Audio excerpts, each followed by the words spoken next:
احترام حاضرین و ناظرین کرام، مکہ مکرمہ کے جو مشرک تھے نا،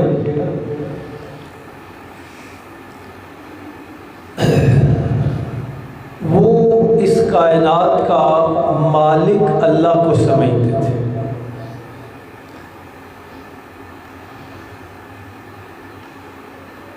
اللہ کو وہ پہچانتے تھے، اللہ کا ان کو تعارف تھا۔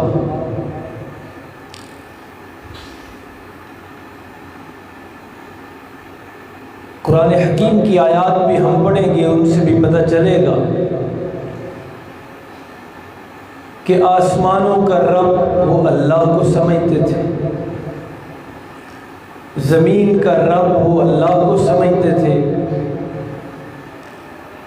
اس کا اقرار کرتے تھے، اس کا اعتراف کرتے تھے، اس کو مانتے تھے۔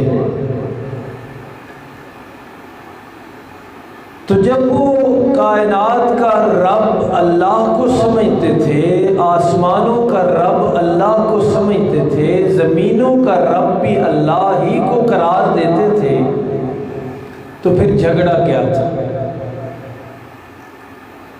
مختصر سے ٹائم میں آج ہم نے یہی پڑھنا ہے قرآن حکیم کی روشنی میں۔ یہ سورۃ العنکبوت 21واں سپارہ ہے۔ 2 سوال دیکھیے، قرآن حکیم کہتا ہے، فرمایا وَلَئِن سَأَلْتَهُم مَّنْ خَلَقَ السَّمَاوَاتِ وَالْأَرْضَ، میرے محبوب مکرم نبی محتشم ہادی دو عالم فخر دو عالم صلی اللہ علیہ وسلم، اگر آپ مکہ والوں کا عقیدہ ان سے پوچھیں، ان کا عقیدہ پوچھیں، عقیدہ ان سے پوچھئے، سوال کیجئے، من خلق السماوات والارض، مکہ والوں قریشیوں مجھے بتاؤ آسمان کس نے پیدا کیا؟ اور ان سے سوال اگر آپ فرمائیں کہ زمین کس نے بنائی؟ وَسَخَّرَ الشَّمْسَ وَالْقَمَرَ، آسمان پہ چمکنے والا چاند اور دہکنے والا سورج کس نے مسخر کر رکھا ہے؟ بنایا کس نے اور کس کے حکم کے تابع ہیں یہ 2 بڑی بڑی چیزیں؟ میرے محبوب اگر آپ ان سے پوچھیں تو ان کا جواب کیا ہونا ہے؟ اپنے معبودوں کی طرف اشارہ نہیں کریں گے، اپنے معبودوں کی طرف اشارہ نہیں کریں گے، ان کا نام نہیں لیں گے،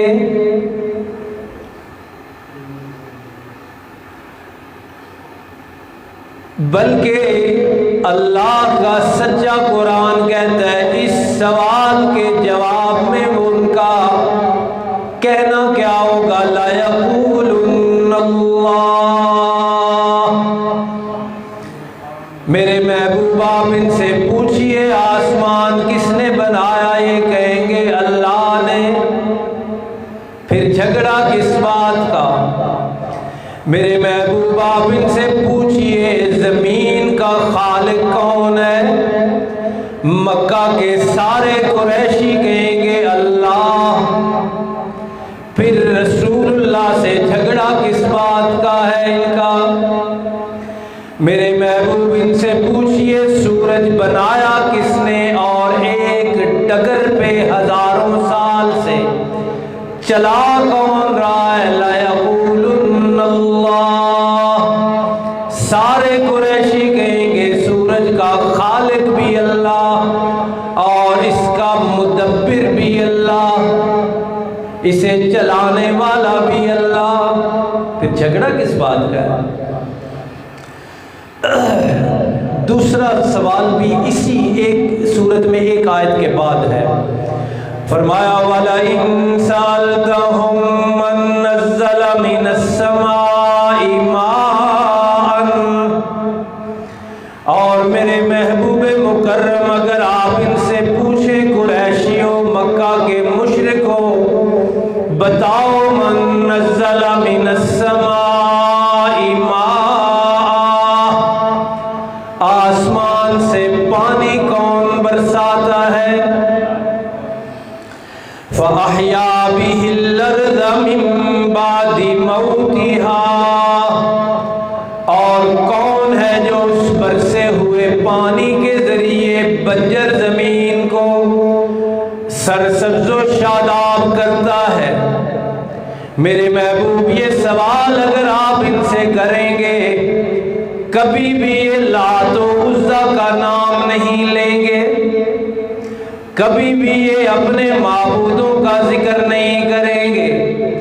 اس سوال کے جواب میں ان کا کہنا یہ ہوگا جس ہستی کا، جس ذات کا نام لیں گے وہ ہے اللہ۔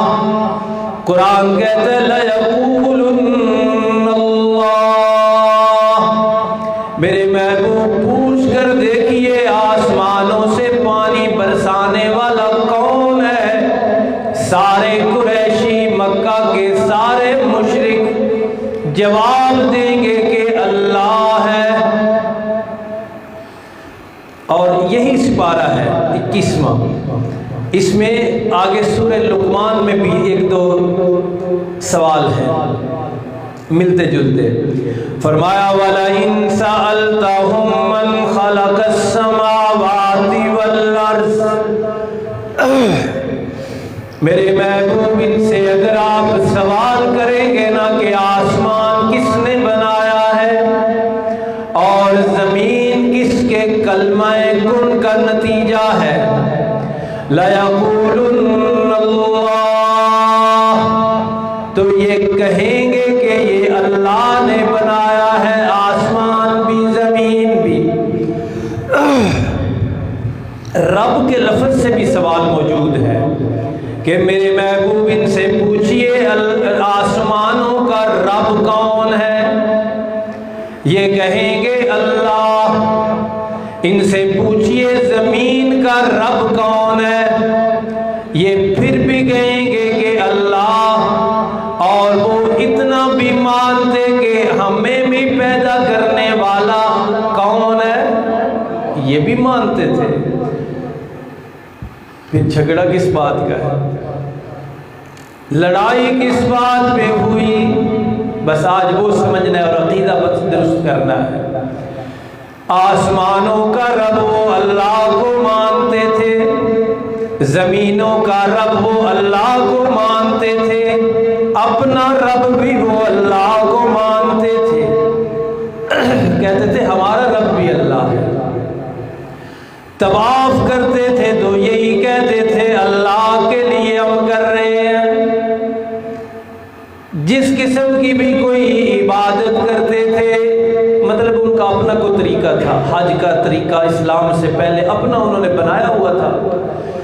جس قسم کی بھی عبادت کرتے تھے ساری کی ساری اللہ کے نام پر کرتے تھے، رب بھی اللہ کو مانتے تھے، عبادت بھی اللہ کو حقدار۔ اصل جھگڑے کی بنیاد بتائی گئی ہے کہ جھگڑا کیا تھا۔ فرمایا وَلَئِن سَأَلْتَهُم مَّن خَلَقَ السَّمَاوَاتِ وَالْأَرْضَ لَيَقُولُنَّ اللَّهُ، میرے محبوب میرے حبیب ان سے پوچھئے آسمان کس نے بنائے، زمین کا خالق کون ہے؟ ابو جہل سمیت سارے مشرکین مکہ جواب دیں گے اللہ۔ آسمانوں کا خالق بھی اللہ، زمین کا خالق بھی اللہ۔ میرے محبوب پوچھئے پھر ان سے ایک اور سوال جہاں سے جھگڑے کی بنیاد واضح ہوگی۔ وجہ تنازع کیا ہے، کس پوائنٹ پہ کرتے ہیں، آخر وہ پوائنٹ کیا ہے، وہ نقطہ کیا ہے، وہ وجہ کیا ہے؟ قرآن بتاتا ہے، کوئی موضوع روایت نہیں۔ فرمایا قل افرأیتم ما تدعون من دون اللہ، اللہ کو تو مانتے ہیں، آسمانوں کا رب بھی کہتے ہیں اللہ ہے، زمینوں کا رب بھی اللہ ہے، خود اپنا رب بھی اللہ کو مانتے ہیں، لیکن میرے محبوب ان کا عقیدہ بھی درست کیجئے اور جھگڑے کی بنیاد بھی واضح کیجئے۔ قل آپ فرمائیے، یہاں سے جھگڑا ہوتا تھا، اس بات پہ وہ لڑتے تھے جو آنے والی ہے۔ فرمایا میرے محبوب ان سے کہیے افرأیتم ما تدعون من دون اللہ، اللہ کو چھوڑ کر جو تم نے معبود بنا رکھے ہیں، یہ جو تم نے بنا رکھے ہیں، یہاں سے جب بات شروع ہوتی تھی نا، یہاں سے جھگڑا ہوتا تھا۔ اللہ کی ربوبیت پر متفق تھے، اللہ کی خالقیت پر بھی متفق تھے، اللہ کی رازقیت پر بھی متفق تھے، کوئی اختلاف نہیں، کوئی جھگڑا نہیں ان کا۔ لیکن اللہ نے فرمایا میرے محبوب ان سے ذرا اس انداز میں بات کیجئے، افرأیتم ما تدعون من دون اللہ، لوگوں مکہ کے مشرکوں، اللہ کو چھوڑ کر جو تم نے معبود، مسجود، حاجت روا اور مشکل کشا بنا رکھے ہیں، آؤ ذرا مجھے بتاؤ کہ ان کے اندر کتنی صلاحیت ہے، کتنا اختیار ہے ان کے پاس۔ فرمایا ان ارادنی اللہ بضر، بات اللہ کے پیغمبر نے یوں سمجھائی کہ اگر اللہ مجھے تکلیف دینا چاہیں، ارادنی اللہ بضر، رب العالمین کی طرف سے تکلیف کا فیصلہ ہو جائے، کسی آزمائش کا، کسی امتحان کا فیصلہ ہو جائے، تم یہ بتاؤ کہ حل ہن کاشفات ضری، جو تم نے بنا رکھے ہیں، کیا یہ اللہ کی بھیجی ہوئی تکلیف کو دور کر سکتے ہیں؟ یہ جو سوال تھا یہ جھگڑے کی بنیاد تھی، یعنی اللہ کے پیغمبر صلی اللہ علیہ وسلم کے اس قرآنی سوال کا نتیجہ اور نچوڑ یہ ہے کہ کیا وہ بھی کچھ کر سکتے ہیں، یہ پوچھا جاتا تھا ان سے کہ یہ بھی کچھ کر سکتے ہیں یا نہیں۔ ان ارادنی اللہ بضر، اگر اللہ مجھے کوئی تکلیف پہنچانا چاہے، حل ہن کاشفات ضری، اللہ کی بھیجی ہوئی تکلیف یہ دور کر سکتے ہیں کیا؟ او ارادنی برحمت، یا اللہ مجھے رحمت سے نوازنا چاہیں، اللہ کوئی کرم کرنا چاہیں، حل ہن ممسکات رحمتی، کیا یہ اللہ کی دی ہوئی اور بھیجی ہوئی نعمت کو روک سکتے ہیں یا نہیں؟ یہ تھا جھگڑا۔ جھگڑے کا خلاصہ یہ ہے کہ قرآن، اللہ کے پیغمبر صلی اللہ علیہ وسلم یہ کہتے تھے کہ یہ کچھ بھی نہیں کر سکتے، تمہارے معبود کچھ نہیں کر سکتے۔ یہی جھگڑے کی بنیاد تھی کہ جب انہیں یہ کہا جاتا تھا کہ جنہیں تم نے حاجت روا، مشکل کشا، بگڑیاں بنانے والا، حالات سنوارنے والا بنا رکھا ہے، وہ کچھ بھی نہیں کر سکتے، تو یہاں سے جھگڑا شروع ہوتا تھا کہ ہائے ہمارے معبودوں کو ایسے کہہ دیا، ہائے ہمارے مسجودوں کو ایسے کہہ دیا، ہائے ہمارے حاجت روا، مشکل کشا کچھ بھی نہیں کر سکتے۔ تو یہاں آ کے اس پوائنٹ پہ اللہ کے پیغمبر صلی اللہ علیہ وسلم سے وہ جھگڑا کرتے تھے۔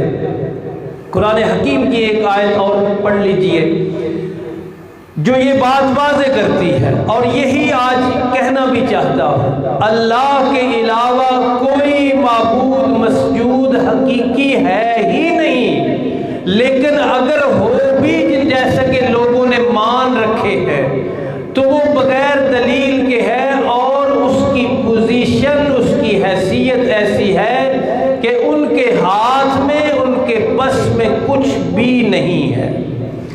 یہ قرآن حکیم کی سورۃ فاطر ہے، اس کی آیت مبارکہ بھی پڑھ لیجئے۔ فرمایا ما یفتح اللہ للناس من رحمہ، رب العالمین آسمان سے کسی کے لیے رحمت کا فیصلہ فرمائیں تو اللہ کی ذات کا مقابلہ کرنے والا کوئی نہیں۔ فرمایا فَلَا مُمْسِكَ لَهَا، اللہ کی نازل کی ہوئی، اتاری ہوئی، بھیجی ہوئی رحمت کو روکنے والا کوئی بھی نہیں ہے۔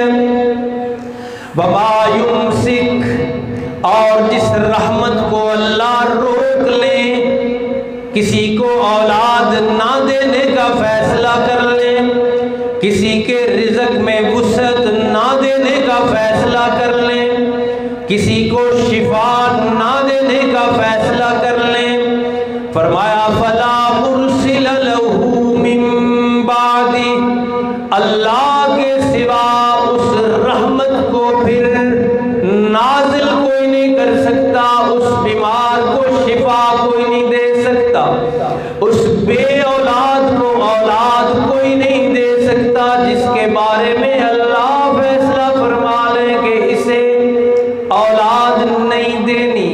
یہ اصل پوزیشن ہے، اور آج بھی یہ پڑھنے کا مقصد بھی یہی ہے کہ آج بھی مسلمانوں میں جو مختلف سوچیں، مختلف فرقے، مختلف گروہ بنے ہیں، جس سے مرضی پوچھ لیجئے وہ کہے گا اللہ آسمانوں کا مالک، اللہ زمینوں کا مالک، اللہ بھلا کام کرتا ہے بھلا کام، لیکن جب اس پوائنٹ پہ لائے کہ اللہ کے سوا کوئی اور بھی کر سکتا ہے یا نہیں، تو نہیں کرنے والے چند ملیں گے۔ کسی نے کسی کو حاجت روا بنا رکھا ہے، کسی نے کسی کو مشکل کشا بنا رکھا ہے، کسی نے کسی کو اپنی بگڑیاں سنوارنے والا بنا رکھا ہے، کسی نے کسی کو بیڑے پار لگانے والا بنا رکھا ہے۔ قرآن یہ کہتا ہے کہ یہ اختیار، یہ اقتدار، یہ ملکہ، یہ صلاحیت اللہ کے سوا کسی اور میں نہیں ہے، اور یہی خالص توحید ہے کہ اللہ کے سوا کسی کو بھی اس اقتدار اور اختیار کا مالک نہ سمجھا جائے۔ رسول کریم صلی اللہ علیہ وسلم نے یہی پیغام دیا، یہی خالص توحید ہے، اور اس پر کاربند رہنا ضروری ہے۔ اس حوالے سے ہمیشہ میں یہ عرض کرتا ہوں کہ خاص طور پہ یہ پوائنٹ ذہن میں رکھنا چاہیے کہ نقصان دینے کی صلاحیت اور اختیار بھی کسی کے پاس نہیں ہے۔ اس حوالے سے چونکہ پروپیگنڈا کیا جاتا ہے، فلاں کو کچھ کہا تو یہ ہو جائے گا، چارپائی الٹی ہو جائے گی، کاروبار ختم ہو جائے گا، دودھ نہ دیا تو بھینسیں سوکھ جائیں گی۔ خالص عقیدہ یہ ہے کہ اللہ کے سوا نہ کسی کے ہاتھ میں نفع ہے اور نہ کسی کے اختیار اور بس میں نقصان ہے، اور یہی جھگڑا تھا، یعنی خدائی اختیارات کی تقسیم اصل جھگڑے کی بنیاد ہے۔ خدائی اختیارات کی تقسیم، وہ کہتے تھے ہمارے معبودوں کے پاس بھی ہے، قرآن اور صاحب قرآن صلی اللہ علیہ وسلم ساری تکلیفیں، مصیبتیں، فتوے برداشت کر کے یہ کہتے تھے کہ خدائی اختیار صرف ایک اللہ کے پاس ہے، نہ کسی پیغمبر کے پاس، نہ کسی علی کے پاس رضی اللہ عنہ، نہ کسی ولی کے پاس، نہ کسی زندہ کے پاس، نہ کسی مردہ کے پاس، نہ کسی حجر کے پاس، نہ شجر کے پاس، نہ صاحب قبر کے پاس۔ خدائی اختیار صرف اور صرف ایک اللہ کے پاس ہے۔ اللہ رب العالمین ہمیں اسی پر کاربند رہنے کی اور قرآن حکیم کے مطابق زندگیاں گزارنے کی توفیق عطا فرمائے۔